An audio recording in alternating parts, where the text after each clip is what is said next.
All right. All right, guys. Episode 18 coming at you. How you guys doing? What's up, man? I am doing great. Hey, it took us literally an hour for Vince's microphone to work, but we're dedicated. We're committed. We want to get another episode out, and we're gonna have some fun tonight, as always. But what do we got? What do we got? All right, Kings of Monaco. We are going to talk about Denver sports because there's a lot going on. Anybody see that Kansas City game last Sunday? We'll talk about that.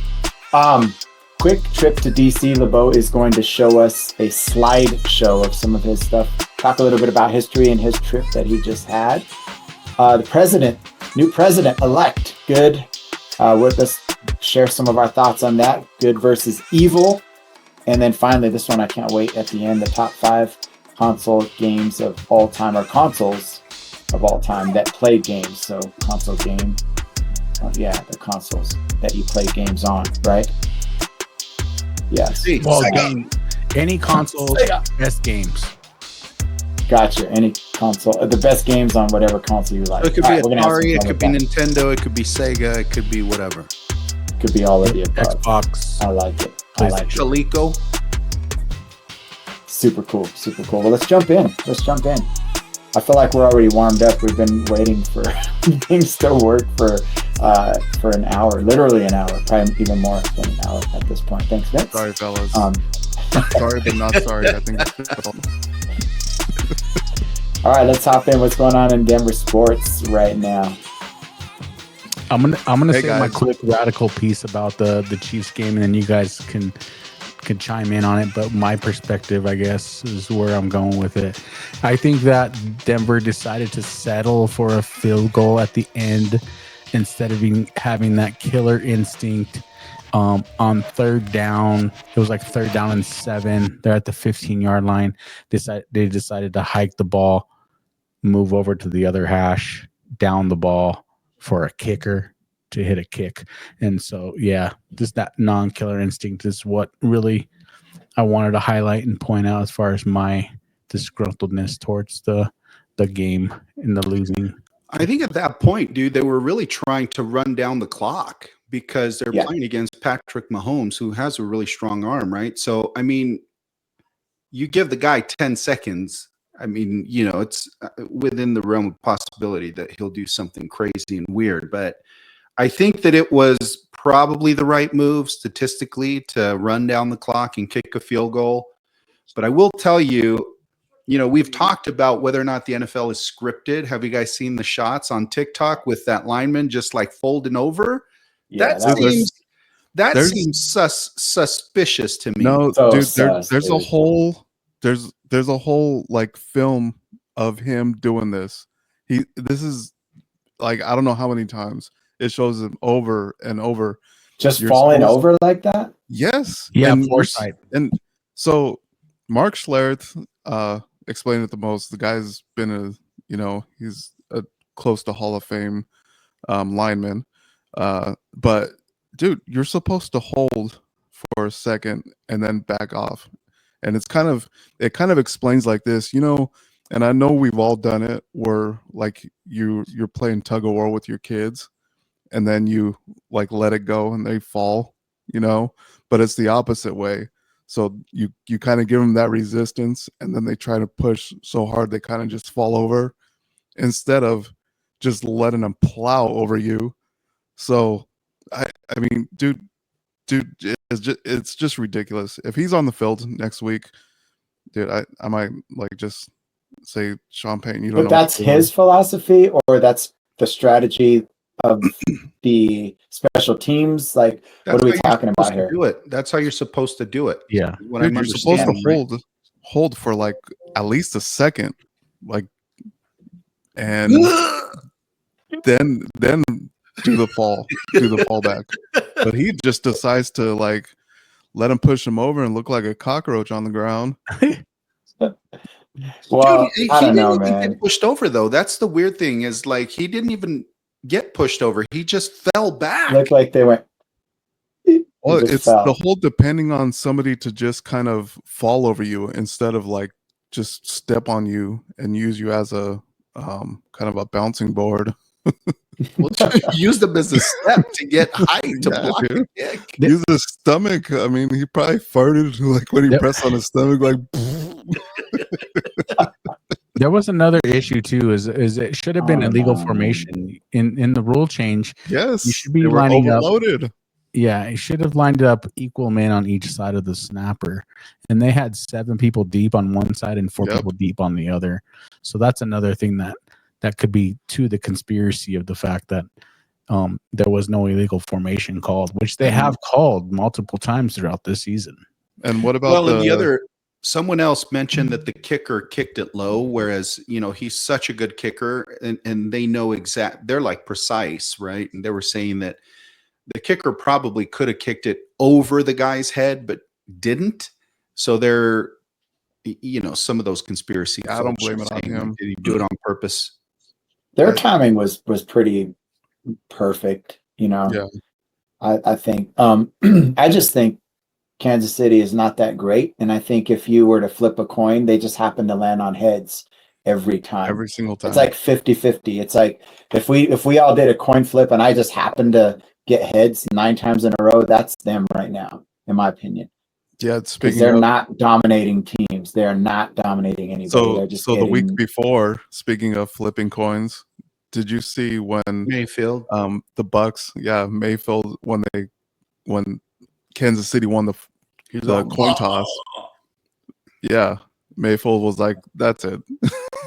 Yeah, it's like it always goes in their corner. They're not that great. No, they're not dominating teams. They just and I can't stand when they say, the commentators say, they always find a way. I'm like, no, they're just getting lucky. It's just landing on heads every time, dude.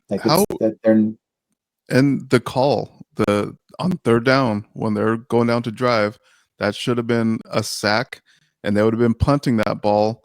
Instead, they get that call on third down, towards the end of the first half. Go down and score that touchdown, and that's like, dude, things like that are just. It was literally a legal formation call, wasn't it? It was on defensive. No, it was a defensive holding. When he just holding. Yeah, when it was a late. And what makes it worse is they still act all cocky, like they're the best team ever. That's what even makes it worse. Like if they go to the Super Bowl and do a 3-peat, to me, that's not even a respectable season. No. I don't know. That's where I'm at. And of course I'm a hater, but still, at least be like, hey, we're getting a little lucky here. We kind of get it. We're grateful that we won. We're gonna try to get better. I don't know. Like their attitude is just like. The thing about it is this isn't just coming from Broncos fans. This is coming from nationwide of fans all over the place, seeing what's going on, seeing the calls, seeing the different things happening, and everybody's like, okay, now we're beginning to think that the NFL is rigged because of what is going on. I will say it's suspicious when you have Mahomes, whether he was joking or not, right? Telling the official to tell him when the defensive guy is getting close to him, right? So it's just weird, even if he was just joking around. But I will say, just playing devil's advocate here, Mahomes really is the modern day Tom Brady, right? So everybody hates the guy because he's won so much. He's actually pretty good. I mean, he's really good. I would love the guy if he was a Denver Bronco, but he's not. So I hate the guy, right? But he's the modern day Tom Brady. So of course everybody's going to look at him with critical eyes because, when you win that much, you get a target on your back, and people don't like the same people winning over and over and over. So I totally get the sentiment, being that I am a Bronco fan ultimately. But we do have to take, everything with a grain of salt. I do think that the fact that the game was that close is probably something that Denver needs to look at, right? Because we are playing good football and we're still not able to get ahead by multiple scores. And hopefully that they look at that, throughout the game. I think that the calls that we got called, the defensive holding call, right, definitely hurt us. Whether or not it was a justifiable call, I'm not an expert. I'm not an official. I can't say whether it was or not. but stuff like that really hurts you, right? So hopefully they look at that stuff. Hey, and so I think it's gonna come down to personnel changes. Already, I don't know if you guys seen. I can't think of his name right now, but the special teams coordinator just resigned, and I'm guessing they allowed him to resign rather than being fired. They're like, just a good way out. It looked like because of his age and all that. I don't know. I didn't see it as they pushed him out, but to your point. But kind of suspect after that. Yeah. So, I'm just saying, like I said, if I see Adam Forsyth on the field on a kick again, I'm gonna flip my lid because that's ridiculous for him to do it over and over again, and they just let him get out there every time. So what's crazy to me is Garrett Bowles gets called so often for holding. And the announcers on Sunday were calling him and the other guards like top 4, top 5 in the NFL. I'm like, how? No, they are though, dude. Like as far as skill level and less, like all of that, bro. Like, how many sacks has Bo had? Like that's been on the line. Yeah, and honestly, like there's a foul on every play. They just don't either see it or don't call it. We were taught way back in the day to like get really close to the linemen and literally grab onto their shoulder pads, and that's holding. But we were trained to do that, but just to keep it close to your body. So that's why nobody's like, "What the heck? Why do you keep holding?" Because they all know that's the way you play. It's I part of the game. I think it's legal so long as they're in front of you. It's when when they try to cut around you, and if you're still holding them, that get around their neck. But anyway, it was very disappointing. I was Mandy and we were making lunch, and I literally said out loud, I can't believe they're about to beat the Chiefs in Kansas City. And then I was like, well, I better not say that because I don't want to count my chickens before they're hatched. My father-in-law texted me and he's like, yes, we're going to win. And then we lost. So it was one of those things that it was like, crap. Totally unbelievable, dude. Well, let's go on to some. Let's go on to some. I guess better Colorado news with the CU Buffs. Man, what do you guys think of this team right now doing what they're doing, and to right now be inside the number 20 ranking? They're number 18 right now in college rankings. Dude. 5-1. Is that where we're at? 7-2. 7-2. Excuse me. So 7-2. Yes. These guys, if they win out, they're going to be conference is 5-1 overall. 7-2. Yeah, they're going to be going for the conference championship, and we're talking about. I mean, depending on what goes on, man, they're going to be in the playoffs. So. I love how they're playing. They're playing lights out. Travis Hunter is obviously a superstar, generational talent. Shador is clearly, a very, very good quarterback. I think we have a decent defense. My question, though, if they do win out, is Deion Sanders in CU next year? That's the buzz, man. They're trying to say you might be going somewhere else. Going to NFL or Dallas Cowboys are saying. Dude, I heard rumors right now. Cowboys or Raiders. Yeah, and I don't think you'll go to the Raiders, do you? Dude, I don't know. No. There's no way. Tom Brady's there. Yeah, but he's got. I would think he's got deeper roots with Dallas.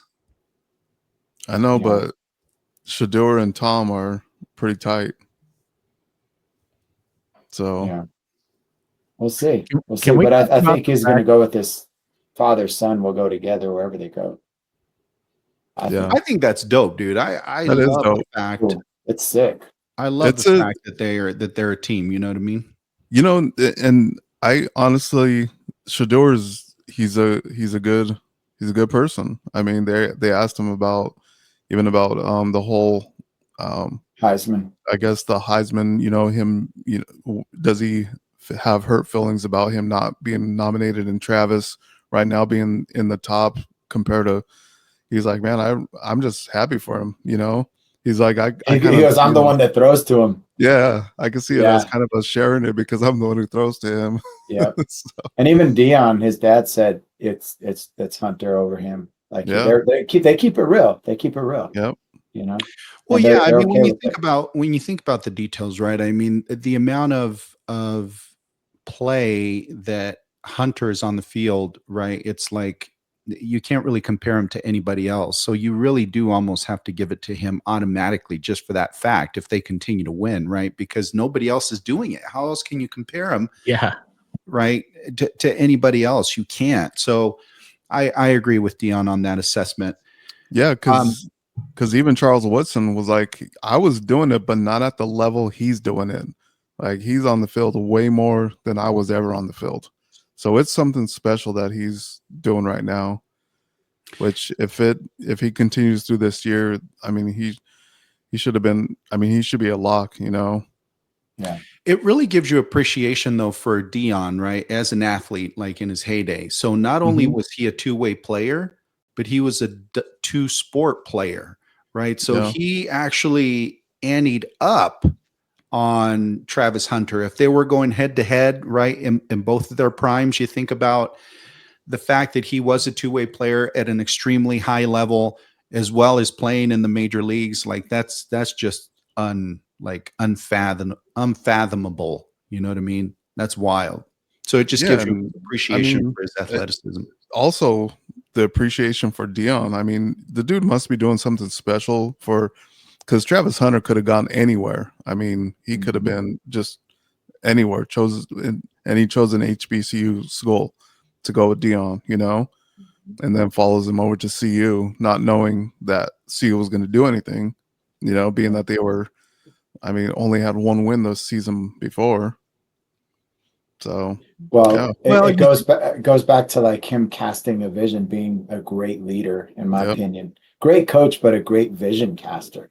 You know, and you know, kudos to Travis too for knowing like who else is going to know how to coach me besides somebody who's been in my shoes, right? Like, good point. Vast majority, if not all of the other coaches would have tried to convince him to only play one way, either defense or offense. You can't play both, right? But being that Dion is Dion, he's walked in those shoes, he's experienced, he saw something in him that was really special, and he didn't try to limit that. Right? Yep. Dude, what a good point, man. Yeah, I like that. Yeah, great point. Yeah. What about the Nuggets? They're starting to get going, man. So they started out a little rough. Yeah, they I mean, it just sucks to see Jamal injury bug. He's already, had that injury bug, dude. I know, we talked about it before. Like the guy gets injured like on a regular basis. I know, but for them to sign him for that big of contract, and then I mean, they knew it, but that happens all the time. But yeah, it's just that's kind of I don't know. But I mean, even Aaron Gordon right now dealing with some injuries. But the other team, I mean, Watson, he's stepping up. Christian Brown, he's doing his thing right now. He's shown a lot of growth. He's shown a lot of growth. Dude, the guy's a beast, man. He's not afraid. He's not afraid of any competition that's in front of him. That's for sure. What do you think about Westbrook in the mix now? He's starting to get adapted. I mean, I think with anything, it just takes time to get that cohesiveness, you know. I thought it was awesome that he shined against Oklahoma City. That was dope. Yeah. Yep. Like everybody else, I love a comeback story. I'd love to see him do well. I'd love to see him really find a stride, whatever that looks like with the Nuggets, and really get his flowers. Because, I mean, it's hard to get to that level and then to fizzle out, and for fans to really, disrespect you cannot feel good. So I really hope that, he finds his rhythm and he's able to do something special here in Denver, not for the sake of winning, which of course will be an awesome byproduct, but for him, as an athlete, I think he deserves it. I think every athlete that puts that much into their craft deserves their flowers. Yeah. Yep. It's good. I was looking at, I saw an Instagram post. I'm trying to find it about Joker, something that he accomplished in the first 8 games or something crazy. I'm gonna see if I can find it. Yeah, he's setting records again for. Yeah. The guy's just phenomenal. When he goes triple-double every night, bro, like this is the thing. Like that's what gets him, noticed and on the ballot for MVP. So like, what are they gonna do, dude? Like this guy keeps smashing records. It's like Carlos's point earlier. Like, how do you put him up against somebody else when the dude's just smashing the crap out of records and still doing things that someone else has never done? Like, how do you not, recognize them for that or whatnot? Yeah. So he's the first player in NBA history to record 275 plus points, 125 rebounds, and 100 assists after only 10 games. Dang. 297 on the points, 137 rebounds, and 117 assists in 10 games. I know, that's crazy, bro. Ridiculous. That's like mind blowing. The dude's going off. I just hope that he's gonna be able to last the season, Well, and that's the trouble, right? Or not the trouble, but the challenge that you run when you have a player playing so much and being such a major part of the winning scheme, that you wonder how long can they last? How long can they hold it up? Because your body is finite, right? Your ability to remain healthy, there's an end to it if you push and push and push. So, and he's 29. I mean, he's inching his way up a little bit. Bro, that's still young though, man. I think 29, bro. That's tearing it up at 29 still, bro. Yeah, no, for sure. Your body's just taking a beating, bro. I remember talking to Solomon like not long ago. He's walking like a grandpa, bro. Like his knees are hurting these days. He's 22 or he's 20. And his knees are hurting, from all of that training and conditioning. And it's like your body just takes such a beating. You're 29, you're actually 39 compared to everybody else. It's like your body just ages so much faster. Still put me in at 39, coach. I'm still going. Well, it's as always, man. It's been a crazy season and kind of unpredictable, even all around. NFL, college has been really unpredictable this year. I mean, there's been some major upsets, and so I mean, all of us are sports fanatics, and it's always good to see these stories and to see the different things. I mean, I don't know. Even the other night, did you see Klay Thompson? Yeah, that was cool. Go back to the Garden, and that was last night, right? Last night, yeah. I wish he would have won. I was like a little emotional. I'm not gonna lie. That little thing they put together for him. Yeah, all the captain hats that they had. Yeah, that's cool to respect. Yeah, because a lot of times a guy goes back and they're booing him, and they're but like that said a lot about what he did. While he was with Golden State. He's a part of one of the foundation guys of their championship. So but is he who won the game, by the way? Golden State. Yeah. Golden State. Yeah. At the buzzer. Yeah. Steph Curry hit a 3. Dude, that guy's just ice. Best modern day shooter right now. I mean, maybe might go down as the best shooter of all time. Ever. Yeah. Or surpassing Reggie Miller, because Reggie Miller had to be one of the best. So something about Steph Curry rubs me the wrong way. I don't know if it's his little rat face or what it is, but something he's like Patrick Mahomes, dude. It's the same thing. Yeah, it is the same thing. What they do. Dude, I cannot stand the guy. He's when you're just that good at something and chewing on your mouthpiece. Yeah, and it's just kind of the cockiness and the arrogance. Yeah, but that's not when you're that good. It's like you kind of, it's just part of who you are. It doesn't have to be. Look at you. Look at the Joker. Some people say that they're bad sports, but then there's some people that say they're just terrible losers.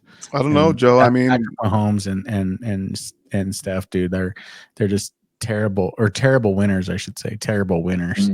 Joe, I see you on that cycle sometimes, and you seem a little arrogant. It's like, man, I'm the best at this right now. Joe's being a terrible loser or a terrible winner. Just see my calf.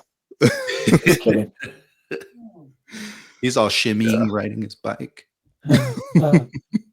Shake it off, shake it off.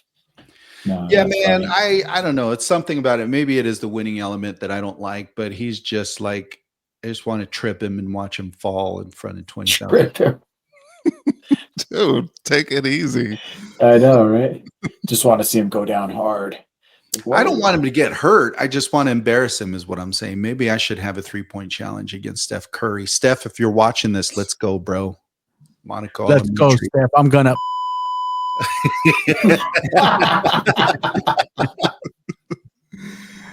All right, Bo, what you got next?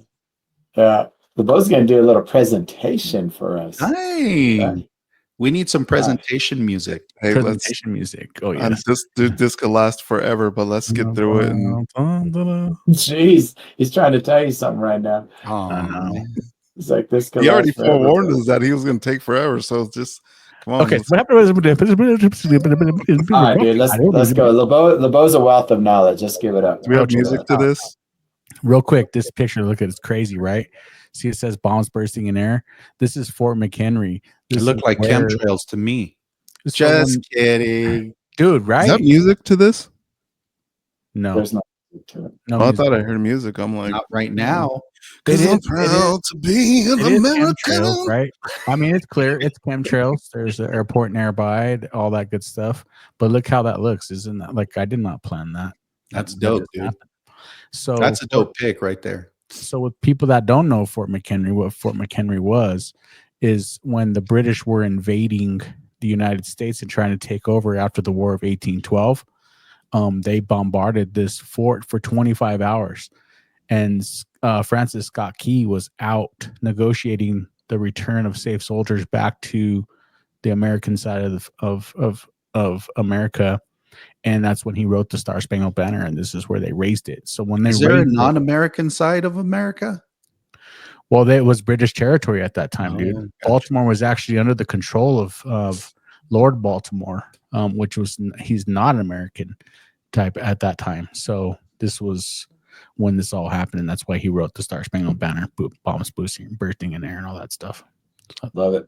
How many plaques did you read to know all that, dude? I know. I read a lot of plaques, dude. I could have read plaques for months. You're like a sponge too, Bo. I know. Yeah, you're always getting this stuff, and you're like the good. You're like Rayman with history plaques. For real, right? No, you're like the dumbest smart guy I know. Oh, just kidding. You're like the smartest, dumbest. You retain information because your head is so empty. Maybe. All right, let's. What it might be. I think the Port of Baltimore. Go ahead, Vince. Oh, go ahead. This is at the Port of Baltimore. This is the first ship that was christened by the United States government, the USS Constellation.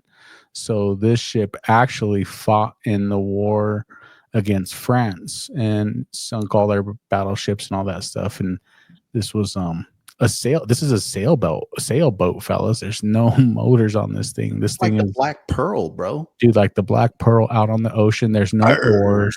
I'm gonna get There's no motors. It's all sail. It's all sailing. And they had up to 38 cannons on this boat with 24-pound mortars that shot out of the cannons. And I will say, guys, I've been to the Port of Baltimore. I've been to Maryland before. The picture is beautiful, but it doesn't do justice to the scale. Like the anchor that you see there is like huge. Yeah. I wish you would have had somebody stand by it just so you could give it scale, because it's like humongous, right? And it really gives you appreciation for this ship, for this vessel going out to sea at wartime. So it's pretty cool. Take better pictures next time. Pictures. Yeah. Dude, I don't even know how they got this thing out of the port. Like, it was insane. Like, how did they even get this thing out of there with just wind, right? A forklift, maybe. Yeah, it was wild. Next photo, Joe. Speaking of the Star Spangled Banner, this was a drum that was in the 1880s by one of the drummers that was playing Star Spangled Banner for one of the first times in Baltimore, and then where they were doing like this presentation or whatnot of the flag. So this is not the drum that you generally see in the wartime pictures with the guy at the front of the line. Yeah, it is. It is the same drum, same type of thing. This would be playing. You can be playing. What is the song that you were saying? Yankee Doodle. Yankee Doodle. All that stuff on the drum. So that was that. This is. Do you guys know who house this is by any chance? Harriet Tubman. No, not like a one of those type of famous things, but this is actually Edgar Allan Underground Poe. Railroad. Edgar Allan Poe. Edgar Allan Poe's house. What? Edgar Allan Poe's. Sweet. So Edgar Allan Poe had 3 houses. One of them was in Baltimore. That's the house that he ultimately ended up dying in. He wrote a book called The Raven. So Lord Baltimore was in control of Baltimore at the time.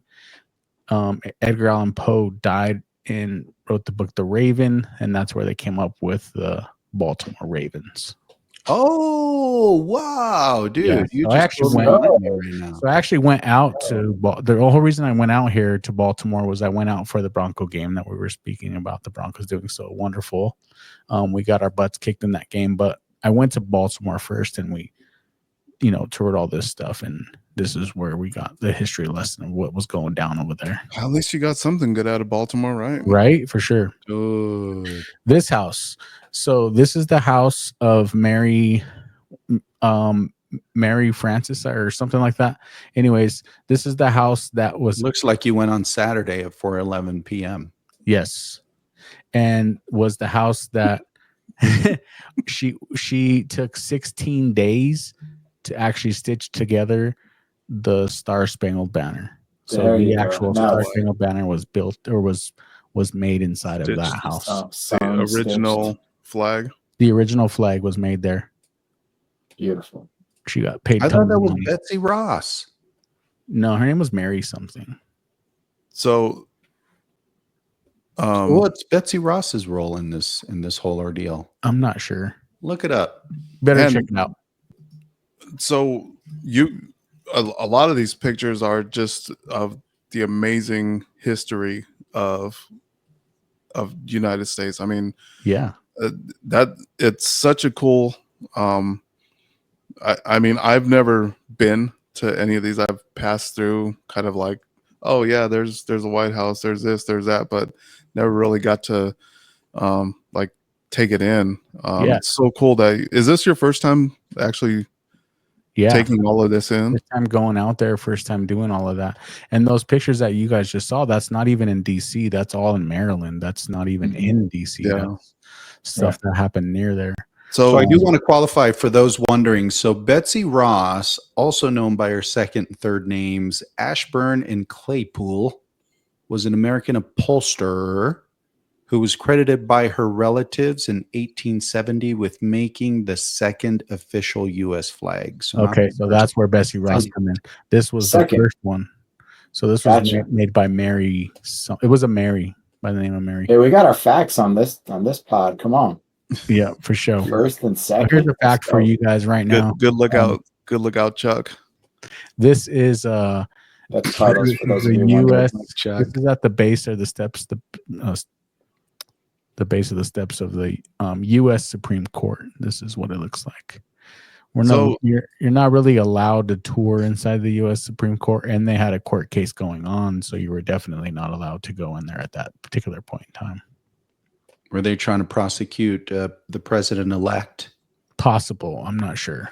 So I want you to, because there's a lot of pictures in here, Bo, and I think you should post these on the on our IG on our IG, okay, or on our but I want you to because all of them, I mean, if anybody hasn't seen, I mean, you took some really good pictures and history, and if anybody has any questions, what is this, I would say just to hit up on IG.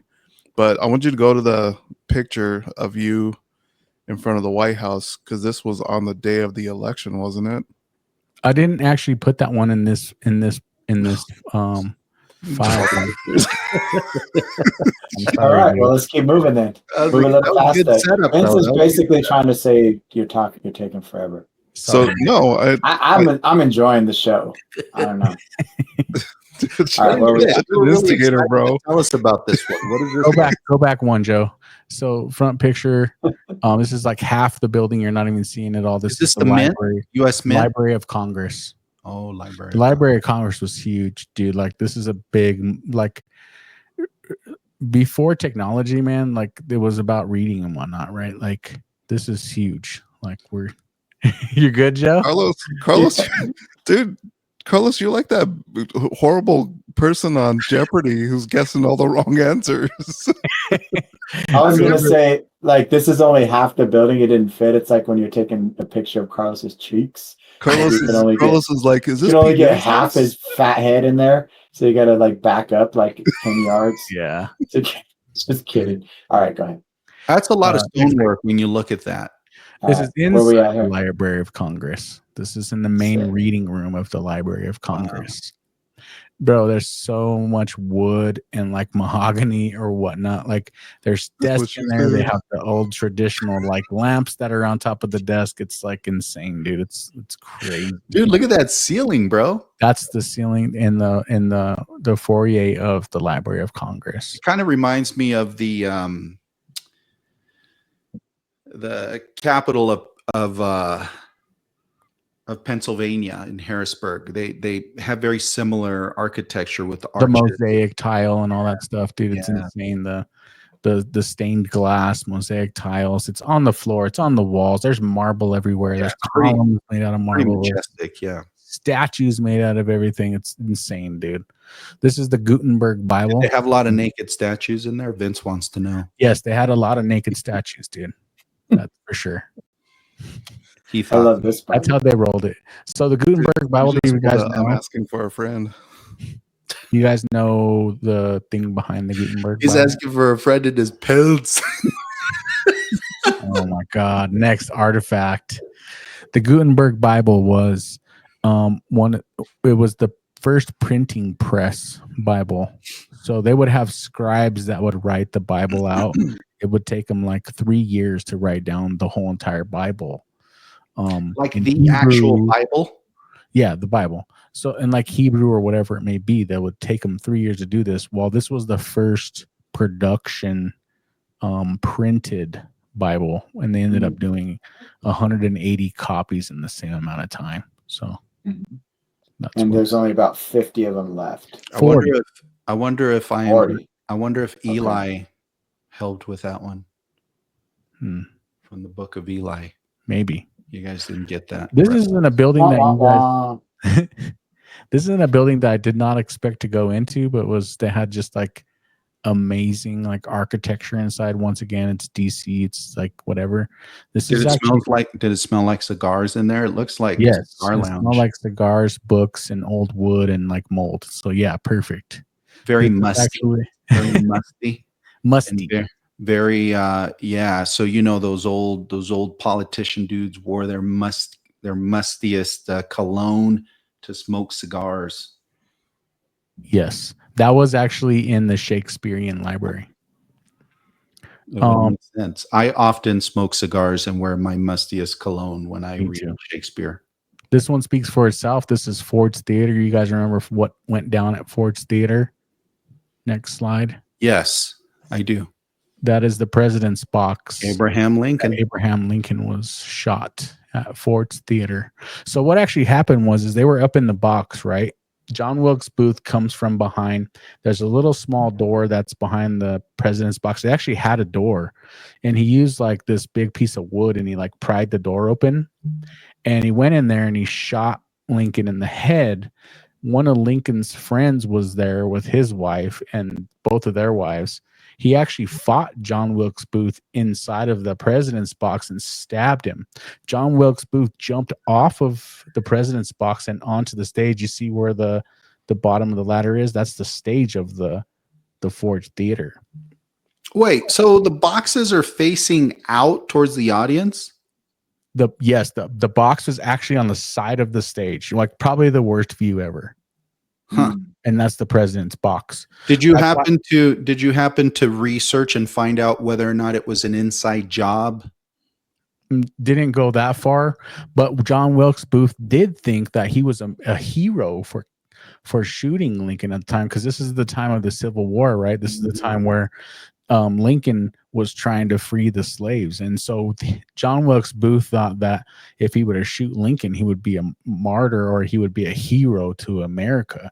So when I was saying he jumped off of there, jumped on the stage, when he jumped on the stage, he actually broke his leg, and he got his way out the theater, and he went on this run away from the government, and they chased him for, I want to say they chased him for 3 days, and he got all the way to Virginia. And he even stopped overnight in, I want to say actually was in Virginia, where he stopped overnight, and a doctor like set his leg. It was broken, like reset his leg, and then put like a cast on it and gave him a crutch. And when the doctor not know who he was, obviously. Well, that's the thing, is at the time they were fighting a civil war, dude. So he was helping him, like he was abating him. So is Virginia considered part of the South? Well, it didn't matter, dude. It's just like today. It was like there was people that were for slavery were living in DC amongst people that weren't for slavery. So it wasn't necessarily North against the South. It was North against the South, but in terms of like people living in DC and disagreeing and having the same type of stuff, it'd be just like people living amongst people today in the same. Yeah, I'll come in and use that ladder to go down. You should have jumped on the ladder. Yeah. He ended up, so what ended up happening is that he ended up holding up in a barn, and his mom was trying to hide him there. And his mom actually, how old was this guy?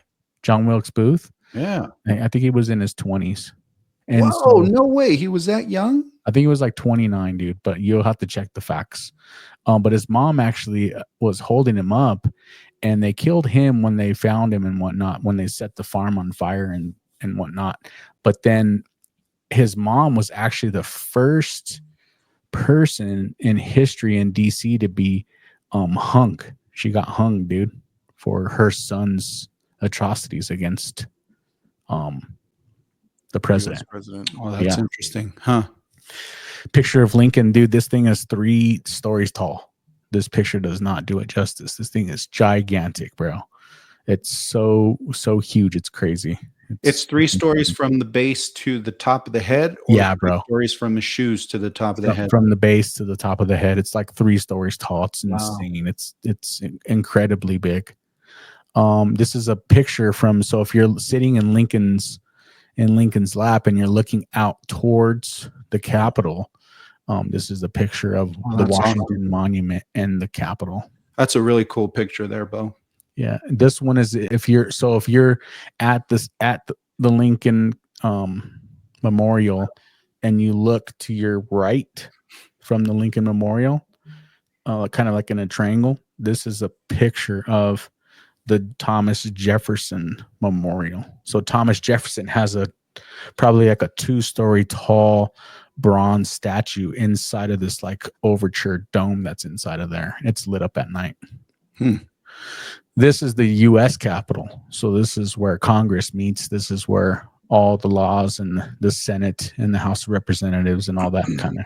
And I just saw today that Republicans retain control of the House and the Senate, and they got control of the Senate this term. If you go back one picture, Joe, real quick. I will say, can I just express my view on that political element? Hold on. We're almost there. We're almost there, dude. We're almost there. On the ground right there, that little glass thing, you see that on the ground? That is actually, there's a tunnel that goes from the U.S. Capitol. Can you guys see my mouse? Yes. Mm-hmm.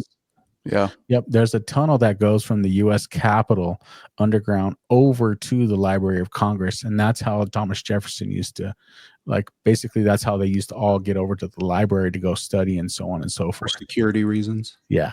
By the way, did you guys know that in the War of 1812, that Washington, D.C., the Capitol building and a couple other things, the White House, did you know they were burned down by the British? It's crazy. It's actually happened, dude. Washington, D.C. was on fire, getting burnt down, and British troops were moving over to Fort McHenry, and that's what started this whole thing with the fort protecting the Potomac River and all that stuff, because they were actually in D.C. trying to burn it down. and it's a crazy story. You guys have probably heard it before, but I'm just reminiscing. And I've heard it many times. I've debated. Yeah. This is pontificated about the occasion. Washiki. It's so inside the Capitol, every state has the ability to add 2 statues inside of the state capitol to represent their state. This is actually the state of Wyoming. They chose to put Chief Washiki, and since I'm Indian and Native, I decided to take a picture of that particular statue. Good for them. This is inside of the Capitol. So this is inside of the Senate, one of the Senate meeting rooms. Dude, this is just kind of where they go in there and do their thing and have all that. This is actually the room where when the Senate's meeting and the House is meeting, and the, what is it called? The other branch. Senate? No, we saw the picture. Representatives? Supreme Court. So this is actually where the Supreme Court goes in there to hear testimony from the Senate or the House of Representatives. This kind of reminds me of a room in that movie. What was that vampire? Interview with a Vampire. It reminds me of. This is this one especially. Yeah, this is one of the Senate rooms where the Speaker of the House or whatever kind of sits in there and all that good stuff. This is one of those Senate rooms. Do you guys know what this is by any chance? No. So in the center appears to be the floor. Appears to be the floor as a marking on the floor. It's in the center of the rotunda of the United States Capitol. That is where George Washington is buried. Underneath the United States Capitol. This is a picture of. That's interesting. Is there any anecdotes as to why they buried him, or they built the Capitol on top of his grave? He's buried there, but his wife refused to be buried there. So it's kind of weird because his wife is buried at Arlington National Cemetery, but George Washington is actually buried at the Capitol, underneath the Capitol. It would seem to me that it's, less flattering to have a building built on top of your grave anymore. People are picketing and protesting, right? Whenever somebody's building something on top of anybody's grave, right? Let alone the president of the U.S.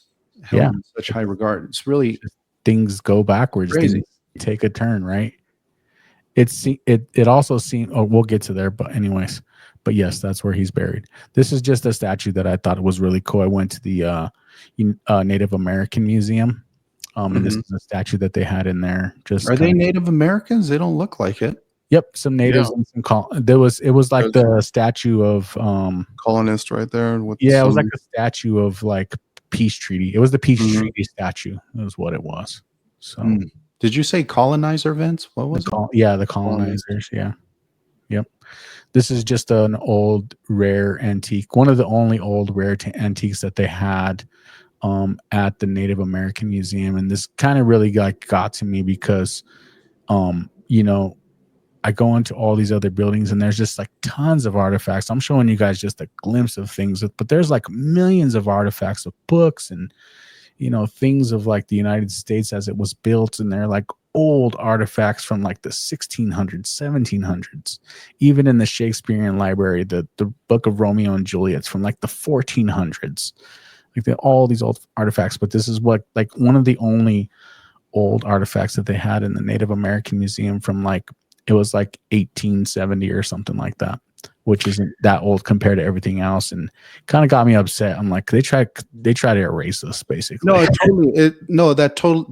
totally the case, man. And it is a tragedy. It is sad that America cannot pay homage, right, to the bad choices that it's made in the past for the benefit of future generations. Because when you do try and erase this type of history, how are new generations supposed to learn about it, right? When you don't acknowledge it, when you don't speak of it. So yeah, I agree with you. I think it's a tragedy, and I think it's shameful that they don't have more Yeah, it pissed me off. I actually even like got real emotional about it, just because there was nothing for us to go back and look, to be proud of, to like say, hey, this is our heritage. We have artifacts from in here in the Native American Museum. They got artifacts from like 2010. People doing things like it was just wild. And then of course I love cigars, and I love a good cigar. In DC and in Baltimore, man, they have the most amazing like cigar lounges. Bill Clinton was a cigar connoisseur as well. Yeah, Bill Clinton. This particular place, Shelly's Backroom, you could actually go there, have a steak. They had a wine menu and they had a cigar menu, which was awesome. And it was full. They had tons of cigars. That was one of my favorite dinners. And the food was amazing at this place. So if you ever go to DC and you want to smoke a cigar and have some good food, this is the place you definitely want to go. At the same time? Same time, man. Dang. They're humidors, dude. They're not like, we're not talking like 1975, like restaurants do with some wanky humidors. Like this place was like legit. Yeah, like 30, 40 people in there smoking away, and this stuff's clean, dude. Like it evaporates. So yeah, but that's my trip to DC. Thank you. All right, guys, we're about 50 minutes in. We still have some time to go. Let me make a statement real quick before we move on. So I have to tell you about, my opinion about the one particular party having control of both the Senate and the House of Representatives, as well as the executive branch, right? As well as the White House. I feel that in a democratic society where really it's about, representation for the people in these different chambers, right? Whether it's a Senate, whether it's a House of Representatives, in order for democracy to work the way it's intended to work, you have to have a counterpart. You have to have checks and balances. And so that goes away when one single party controls both chambers. I say that because, we're living in a society today where I feel like we're more concerned about our political party, our own personal choice for a political party being in control of government, whether it's, the Republicans or whether it's the Democrats. But the way that government works optimally is when you do have both sides of the fence working together and being able to deliberate and debate issues that they disagree on, because that truly is the fabric of America. Not everybody in America agrees on every political issue, on every social issue, on every fiscal issue. And that's the way it's supposed to be. So when you have one party controlling both chambers, it does away with all that, right? And it can get really dangerous really fast. So anyway, that's my PSA for the day. I'm gonna reply to that too, Carlos, and I know exactly. Yeah, me too. And this is definitely a hot topic. And I agree with you with the checks and balances and everything you say. I agree with, dude. But one thing I have to do is just keep hope with the fact that I've been thinking to myself is that, those representatives in those places, they haven't always voted for things that are along the lines of Republican and Democrat. So I'm out for the look of they're going to have to be accountable to their constituents and what they've been traditionally doing and the platforms they recently ran on, in order to make sure that kind of keeps the moral and check and balance itself inside the system. Because having the three-party control of the same exact thing is, it could definitely be dangerous in that area, but you just have to go with the fact that, integrity will play its part and all that good stuff too. I kind of found myself to be like, not to like go one side or the other, more of a centrist now that more than anything, I agree with so many things on the right, so many things on the left, and it just puts me right in the center of everything. So I just have to say, everyone does what they need to be doing in an accountable fashion. I think it's the result of one party,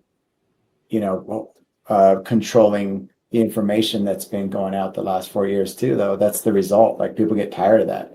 People get tired of things being hidden, things being one agenda being pushed, things being covered up. I mean, we can get into details of that too, but if that's going to be happening, then people will get tired of it, and the result is, landslides and things go in the other direction. I don't think I agree with what everybody's saying, but there's a reason why it happened, in my opinion.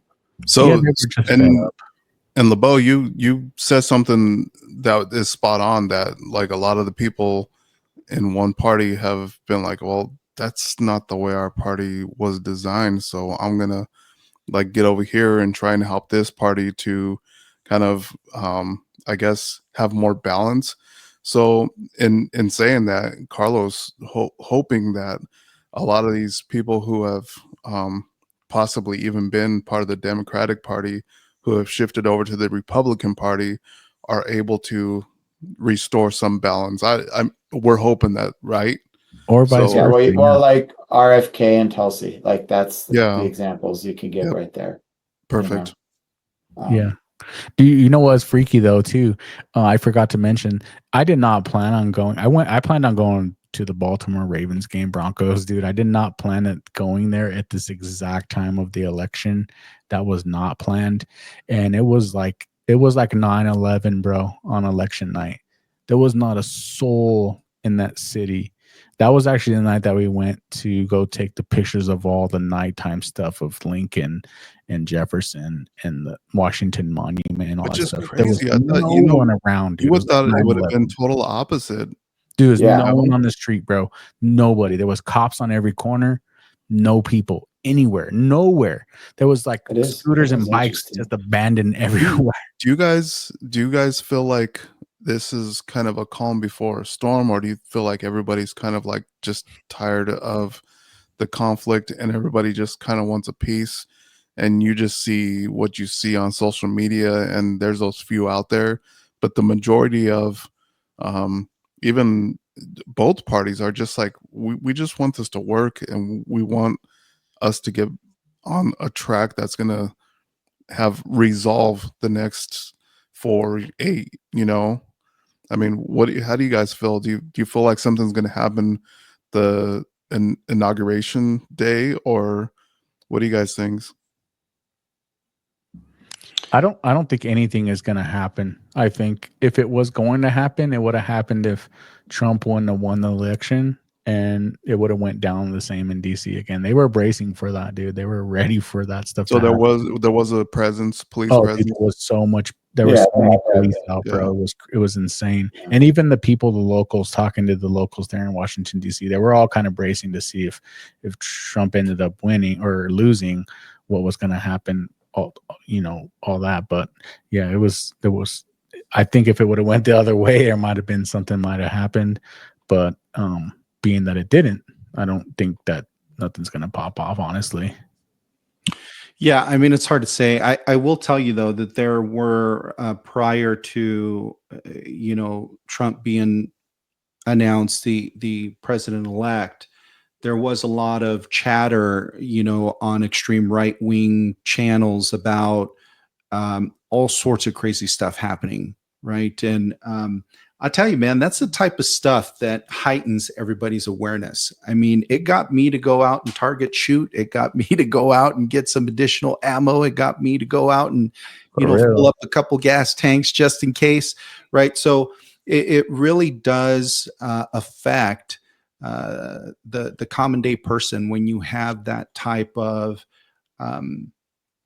narrative out there, right? And so because Trump ultimately ended up winning in a landslide, I feel like everyone who was poised to do something sort of backed off, right? Because now they feel like, the right thing happened in their minds. It's not necessarily what I believe, but it is what it is, right? I'm not saying that I'm pro or that I'm for or against conservatives or Democrats, but what I'm saying is, to Labow's point, if the election had gone the other way around, I think we probably would be in a different situation right now, which, I mean, that in and of itself is telling of something, right? That everybody feels that had Trump not won, I think that we might be having a different conversation today, which again is validation of certain things that I think the Democratic side has been critical of Trump about.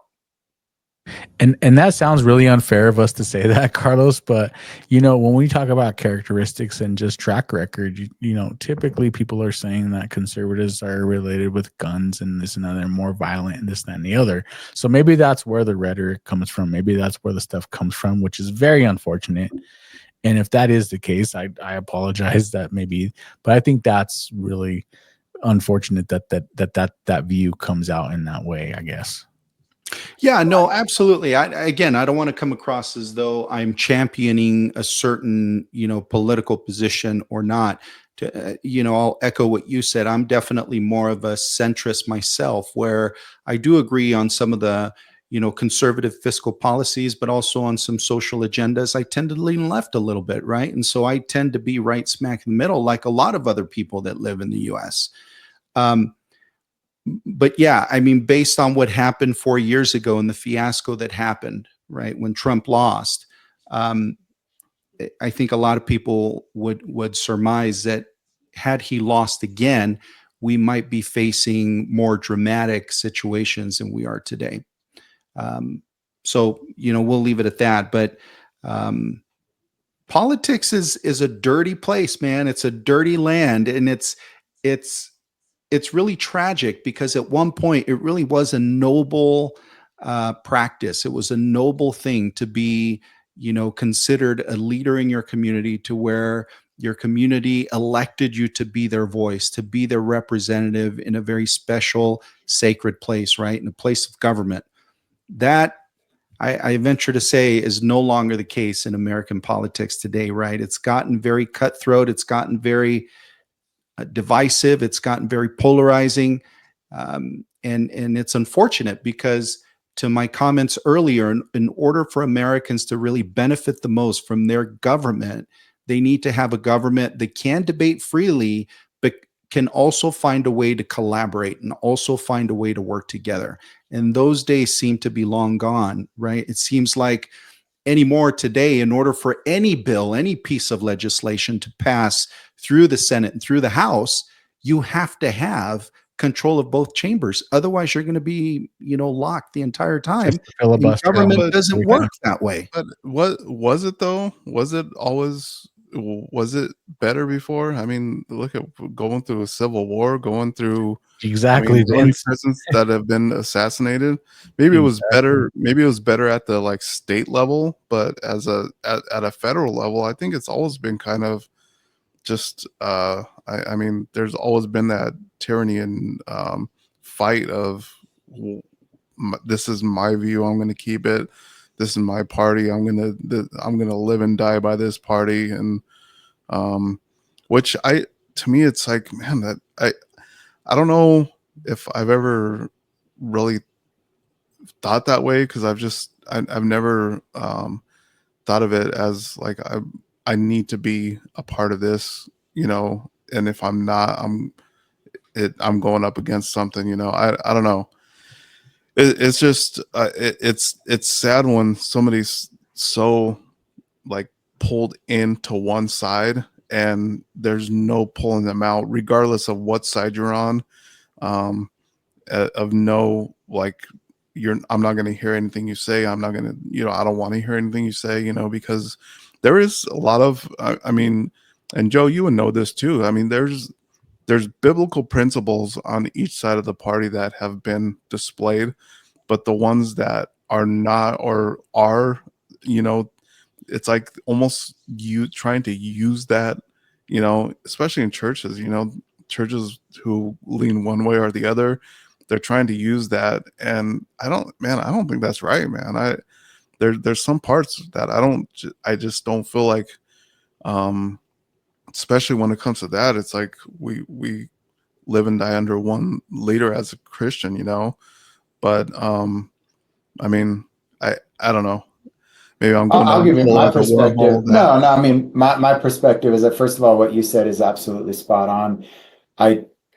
It's crazy. First of all, I feel like we can have a conversation regardless of whoever's side is what, and we can agree to disagree. I feel like we're the type of guys that could do that. Yeah. But to Vince's point, there are some people that you just what is going on? Like, what got into you? What got into your brain or to your blood that you will just have nothing to do with one side or the other?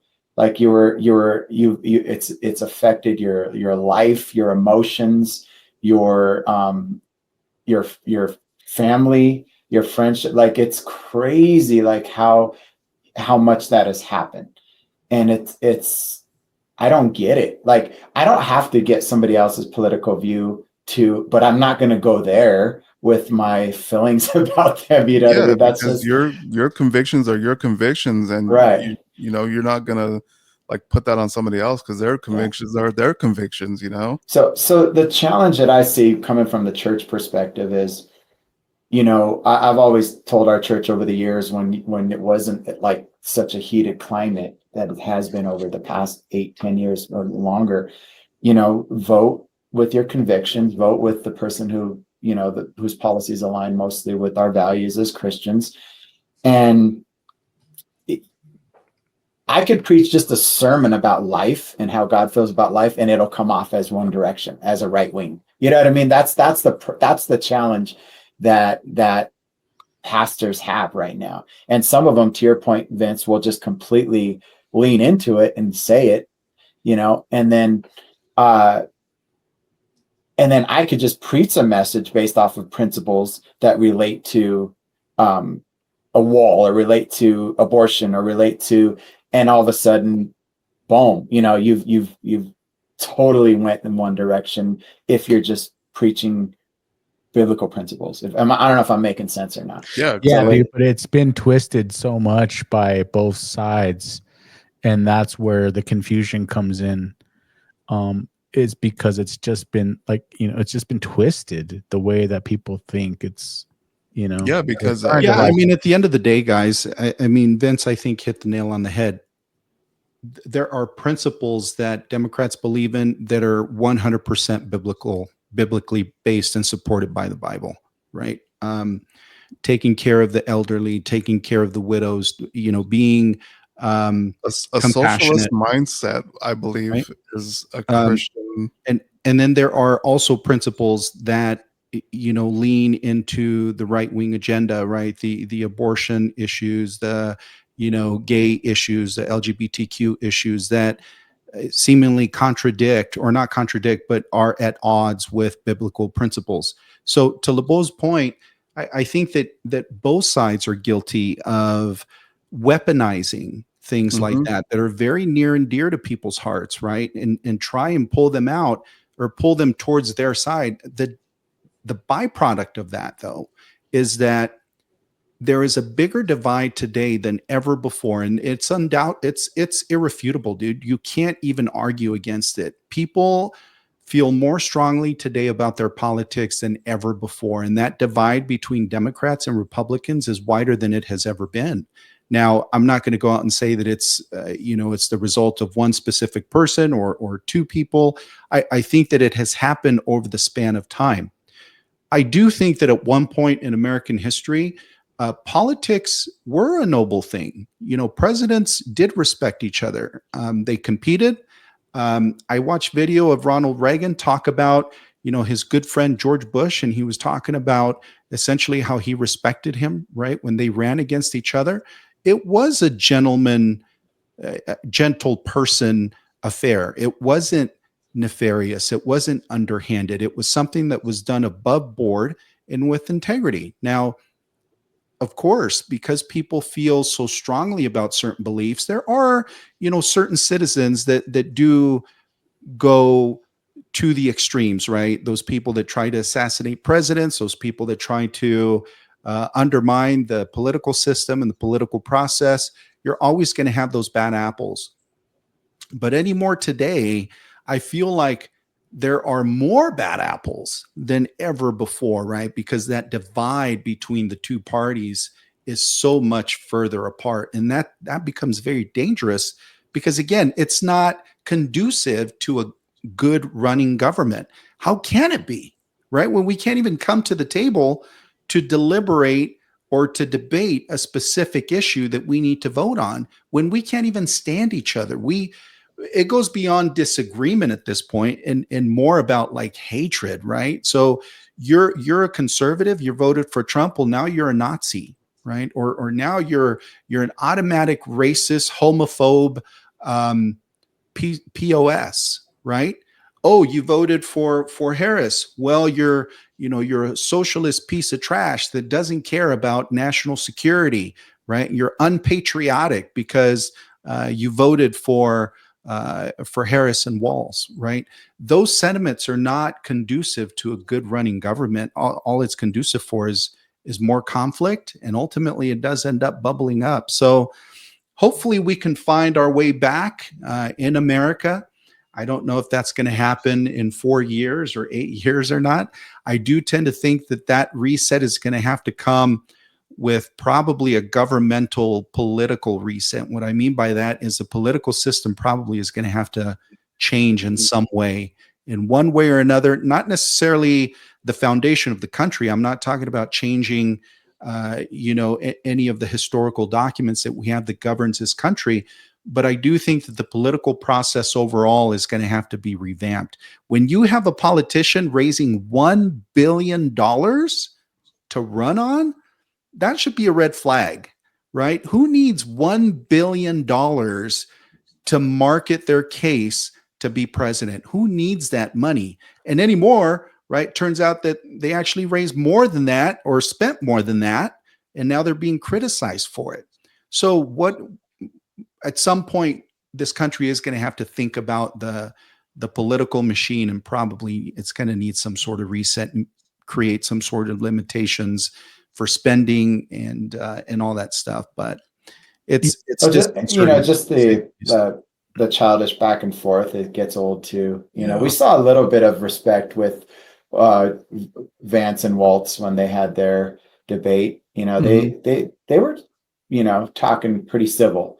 I wish it was more like that. It's just like they did this, they did that, and just like cut downs and it's but yeah, it's like the media platform. It's a lot easier, and it's a lot I guess more captivating to defame rather than uplift their candidates. And that's what you see more of. You don't see one camp uplifting it. I mean, there is that little bit, but it's like 80 to 20%, 80 defaming, 20 uplifting, which is sad. And I feel like it's so simple. It's like somebody says something about me and I'm going for something. You know what? Yeah. They might feel that way, but here's the way I want to lead this. Yep. And that's it. Like, who cares what they said? Like, just lead us, tell us what's happening. Tell us, the policies you're trying to put in. Like, forget like the back and forth. I just, that part is just like so tiring. Well, like, that's one thing that I did like about Kennedy, because you didn't see a lot of him defaming. He did a lot of like campaigning that was uplifting to what he was actually, his objectives were. Well, he laid out all of his agenda, dude. He told you, like, I'm going after big pharma. I'm going after these companies that are, But he gave you the reasons, the reasoning behind it was. And what I appreciated too about him, about RFK, is that he says, you know what? Like, if you look in my past, you're going to find all kinds of skeletons. You're going to find stuff you don't want to know about. You're going to find stuff I don't want you to know about. But that's not the point. The point is where we're at today.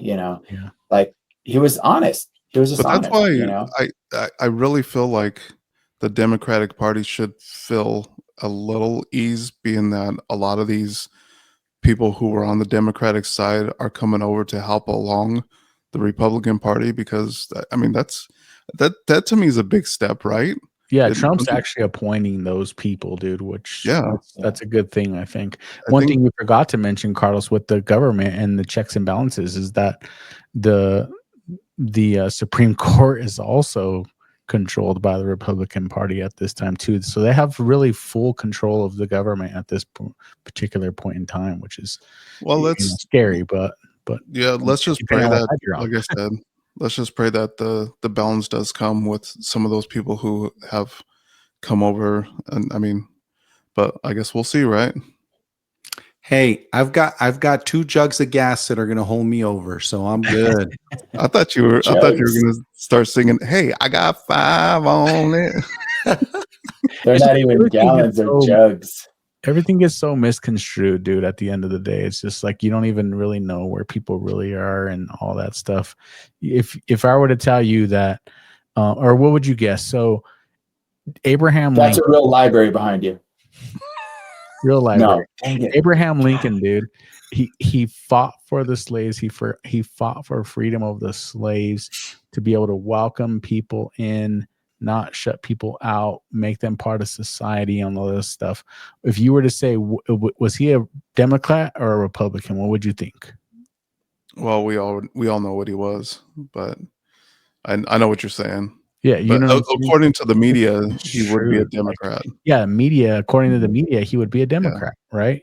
He would be opening, trying to welcome people in, and all this stuff, and wanting, more equality. I mean? And he was a Republican, so it just gets construed through the media, like you said, Vince. It's just wild. Yep. He also had children from slaves, and he had slaves himself, right? So it's like, Robert F. Kennedy again. Like, there are some skeletons in everybody's closet if we dig deep enough. There isn't a sole person that you're going to find that is going to be saintly enough to make you feel warm and fuzzy. Everybody has skeletons in their closet, unfortunately. Yeah. Did you go through the museum where it showed his dentures? Did not see that part. If I did, bro, it was because I went through and didn't see it. His dentures made. Sorry, no, I'm conflating that's GW. That's George Washington. Oh, okay. In the archives. Yeah. I think I did see something like that. But dude, man, it was insane, bro. Like, you see the Gettysburg Address, like, you're like, wait, what? Like, this is crazy. We think of this country. I've said it before. You probably looked at those artifacts thinking, man, these things are ancient, but they're actually, compared to other civilizations, 1700s. Yeah, it's like we're a baby compared to some of these other. The Constitution, the Bill of Rights, the Declaration of Independence, all that stuff is there. You can see it all. Did you see Nicolas Cage running around trying to get that? Did not see Nicholas. I don't know if that's the real Constitution, but yeah, it's insane, dude. Like, there's pictures on pictures that I didn't load up, and it's also like stuff I missed. My phone died. Like the Holocaust Museum, bro. Oh my goodness, dude. Yeah, that tripped me out, bro. The Jewish dude, that was a travesty. You want to talk about like modern day travesty, dude? The Holocaust barely happened like 60 years ago. 60 years. That's not even that long, bro. Like, my grandparents seen that stuff happen. Yeah, mine. And that's what tripped me out, because that just happened. Yeah. Right. It just happened. Like, it was like yesterday, right? Yeah. And that's scary, bro. That's scary. You know how they got these people in those gas chambers? Do you know how that happened? They had these giant concentration camps that they put them in. Of course, you guys know about that stuff, but they were like in mud fields, dude. So it was like dirty and nasty and everything.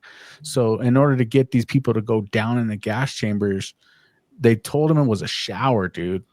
Took all their clothes, all this stuff, and then told them there's showers down there. And they lined up for the shower and went down these gas chambers, bro. That was the most disgusting, like, inhumane thing that they could have done to people, bro. There was women, children. They have this like whole section of like shoes. Bro, that museum, dude, that is heart-wrenching. It's heart-wrenching, and it's like life-changing, and it's sad, dude. And it's meant to be that way because they do not want us to forget that shit just happened like 60 years ago. Yeah. The lady taking. Well, I'll add a footnote. It's actually 1933, which is a little bit longer than 60 years. But yeah, no, you're totally right. I mean, it's 70 years. Well, we're in 2024, right? So 90 years. There was a Holocaust survivor there taking. Still, I mean, it's not that long ago. Yeah. That's probably when it started. The conflict started, but the conflict didn't end then, because there was a lady there taking my ticket that was a Holocaust survivor. No way. Yeah. Bree's grandmother was. I mean, she just recently passed, but she was in her mid 80s. So yeah, insane, crazy. dude. But yeah, guys, let's pray and hope we have the right man in charge right now, and all we could do is pray and hope for him, you know. So let's end this on a light note real quick, right?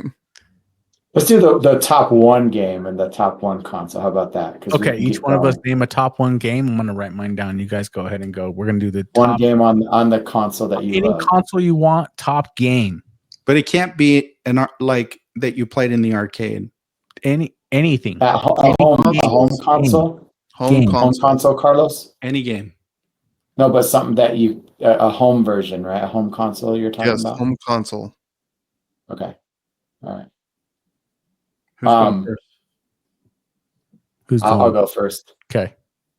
PlayStation 2, Tekken 2 or 3. I can't remember which Tekken. Bro, that was a banger, bro. That was a banger. Come on, dude. Tekken was it on the CD. You just load it. Bro, we're not gonna be able to hit any of dude, this game. There's so many good games. Oh, I know, but that's what comes to mind. We spent many hours of our childhood playing some Tekken. Yeah, Carlos was really good at it. I remember the dude with that went up on his hands and spun around and kicked you with his feet or something like that. Really good in real life too. Yeah, what do you got, man? I'm gonna go with the original Nintendo because that kind of broke us into the video game. Yeah, I mean that's what kind of like set it really going, you know. I mean, Tecmo Bowl, Mike Tyson's Punch Out, Mortal Kombat. Pick one game, Vince. I mean, being that we're heading into Tyson's knockout, you know, I think that's. Is that your we game? talked about Tyson. He's gonna knock your prediction, and he's gonna knock out Glass Joe this weekend. Bro, that was a good game. Mike Tyson was that a great transition or what? Yeah, that was awesome. Was that a great? Nice segue. The nice segue to mine then is Excite Bike. Oh yeah! Oh my goodness, come on. dude! I could hear that, and then I know, dude. That was a fun game. Yeah. Dude, that was so addictive. Oh my goodness. Yeah. Side bike, bro. Remember the ramps, dude? Oh, dude, that was amazing. Yeah. Chuck. It was very satisfying to pump up little monsters and blow them up. Dig Dug. That's right. Come on. That's right. Dig Dug you had to have that move though, right? When you'd like go back and forth and give them one pump just to slow them down. Just a quick tap. Just a little tap. Tappity tap. Up, down, right, left, select, start. Wait, A, B, select, up, start. down, left, right, B, A, you guys are funny. Yes. That's a Contra. That's on Contra. Yeah. No, it's on Mario's, isn't it? No, it's on Contra, dude. Unlimited lives. Yeah, that's Contra right. was the game too. Yeah. Dude, there's way too. Yeah, you're right. There's way too. We got to do another segment on this. Did you guys ever play 1942? 1942, the tight game. That was good on the arcade. Yeah, that's why I was asking, because I really liked 1942, but it was an arcade game. I mean, they came out with it later on a console, but it was only available in the arcade forever. Yeah, bro. Guys, best games. So we'll have to do best games again. Yeah, we totally do. We ran a little long on this one, but we will. We have to come back to it, no matter. Maybe on the next one for sure. Guys, good catching up again. All right, so predictions for the Mike Tyson fight. I got Tyson, dude. I got Tyson too. Tyson busting the Glass Joe. I got Tyson in the second round. Second round?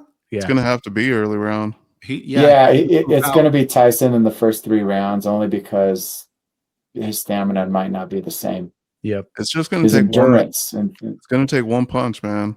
I think the first round is going to be like they're filling each other out, whatnot, and then second round Tyson's going to he's going to give him a little taste in the first round. Dude's going to think, oh, it's all good. I could take a Mike Tyson punch. Second round, it's over. Then that uppercut. Guaranteed he's going to be running the whole time, dude. He's going to try tire him out. They've been working on his stamina, they said. So he's going to try and tire him out and then try and knock him out. But hopefully Mike can trap him in the corner. Is it? I heard it's exhibition fight though. So are they going to be allowed to like go for headshots and whatnot? Yeah, they're I don't think full. it's exhibition. They're full I at think it. it's full on. Exhibition fight, dude. It's an exhibition, but they're full on, dude. There's no like exhibition just means that nothing's on the line other than money. Yeah, just getting. Oh, okay. Not a. They're getting paid a lot of money. That's what they're. Gotcha. Oh, dude. Hopefully it's on then, on and cracking. I'm just curious. Like, do they have a backdoor agreement where? Yeah, exactly. Or a backroom agreement where Tyson is like, yeah, I'll take it easy. I'm not going to hurt you, right? And for $20 million, I'm going to go down like a sack of potatoes.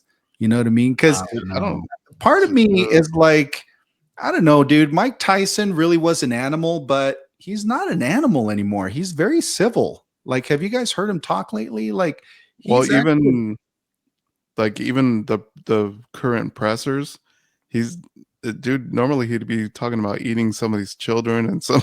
Yeah, he doesn't talk like that anymore. He even admits how crazy he was back then. He goes, I don't even know who I was back then. Yeah. You know, like he doesn't even get it. They'll ask him about the tigers that he owned and all kinds of stuff. He goes, I was 20 something. I was dumb. I was like, I didn't even know.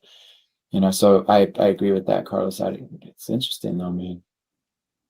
It's interesting. I'm ready though. It's on Friday.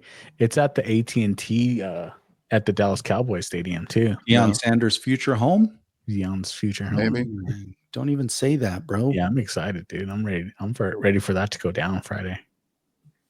Yeah, and it's free with Netflix. You don't have to. It's not pay-per-view. It's not pay-per-view on Netflix. It's free if you just have Netflix. So Netflix. Yep.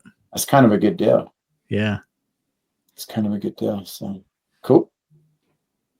All right, fellas. Good combo. Love you too. Yeah, been fun. Love you guys.